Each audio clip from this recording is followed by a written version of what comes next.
Hello दोस्तों। आज एक सवाल पूछता हूँ।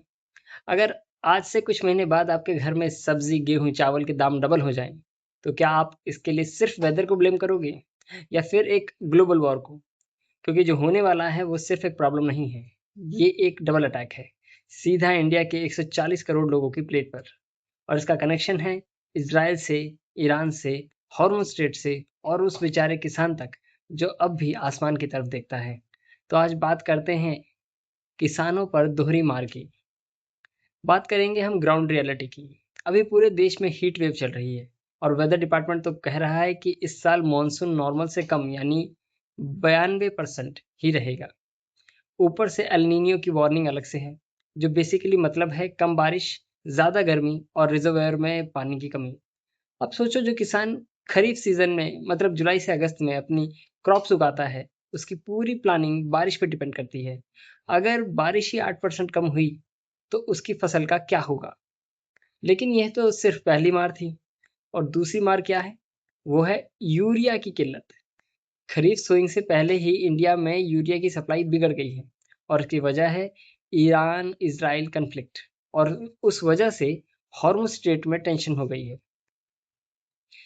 अब ये हॉर्मोन स्टेट सुन के लगता है यार ये तो कोई दूर की बात है, बट भाई फैक्ट सुनते हैं जरा।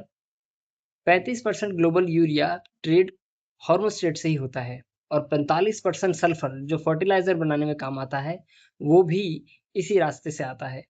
जब गल्फ रीजन में ईरान के अटैक्स हुए गैस प्लांट्स और फर्टिलाइजर प्लांट्स पर, तो पूरी सप्लाई चेन हिल गई। अब आते हैं जरा इंडिया की तरफ। इंडिया सबसे ज़्यादा यूरिया चाइना और रशिया से मंगाता है, लेकिन ग्लोबल क्राइसिस की वजह से दोनों ने इंपोर्ट्स में कटौती कर दी है। फरवरी में इंडिया में फर्टिलाइजर प्रोडक्शन में 25% की गिरावट आई। मतलब फसल उगाने के लिए बीज है, जमीन है, किसान है, लेकिन खाद नहीं है। और जो खाद मिलेगी वो मार्केट में महंगी होगी, क्योंकि इंटरनेशनल मार्केट में यूरिया के दाम तेजी से बढ़ रहे हैं। गवर्नमेंट सब्सिडी देती है, लेकिन वो सब्सिडी का बोझ भी बढ़ेगा और ये बोझ अल्टीमेटली टैक्स पेयर्स के ऊपर आता है, मतलब हम सब पर। तो ये एक विशियस साइकिल है। अब नेशनल और इंटरनेशनल लेवल पर इस बात को समझें तो ज़रा जूम आउट करते हैं और ग्लोबल पिक्चर देखते हैं। रशिया यूक्रेन वॉर ने पहले ही ग्लोबल वीट और फर्टिलाइजर सप्लाई को डिस्टर्ब किया था। अब इसराइल ईरान कन्फ्लिक्ट ने एक और लेयर ऐड कर दी है। श्रीलंका याद है, वो फर्टिलाइजर क्राइसिस से खेती तबाह हुई थी, इकोनॉमी डूबी थी। पाकिस्तान अभी भी फर्टिलाइजर और फूड इन्फ्लेशन से जूझ रहा है। इंडिया अभी बात करता है आत्मनिर्भर भारत की, लेकिन हम अभी भी यूरिया के लिए चाइना और रशिया पे डिपेंडेंट हैं। ये एक सीरियस स्ट्रेटेजिक वल्नरेबिलिटी है। और एक इम्पॉर्टेंट बात जो जेन्युइनली थॉट प्रोवोकिंग है कि पेट्रोल डीजल पे सब्सिडी धीरे धीरे हटाई गई। क्या वही मॉडल फर्टिलाइजर के लिए भी अडॉप्ट किया जाए? सब्सिडी सीधा किसान के अकाउंट में, डायरेक्ट बेनिफिट ट्रांसफर। तो ना बीच में लीकेज होगी ना ब्लैक मार्केट होगा। ये आइडिया नया नहीं है, लेकिन इम्प्लीमेंटेशन में पॉलिटिकल विल चाहिए। और अब सीधा मैं आपसे बात करता हूँ। आप मेट्रो सिटी में रह रहे हो, टायर 2 में रहिए या विलेज में, खाना तो सबको चाहिए।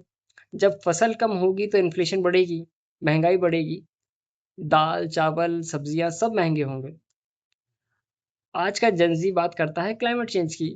ये वही क्लाइमेट चेंज है लाइव एक्शन में। यूथ बात करता है ग्लोबल कन्फ्लिक्ट्स की। ये वही कन्फ्लिक्ट्स है जो आपकी थाली तक आ रहे हैं। ये सिर्फ किसान की प्रॉब्लम नहीं है, ये इंडिया की फूड सिक्योरिटी का सवाल है। और अगर हमने अभी नहीं सोचा, पॉलिसीज नहीं बदली, तो कल हम भी श्रीलंका वाला सीन देख सकते हैं।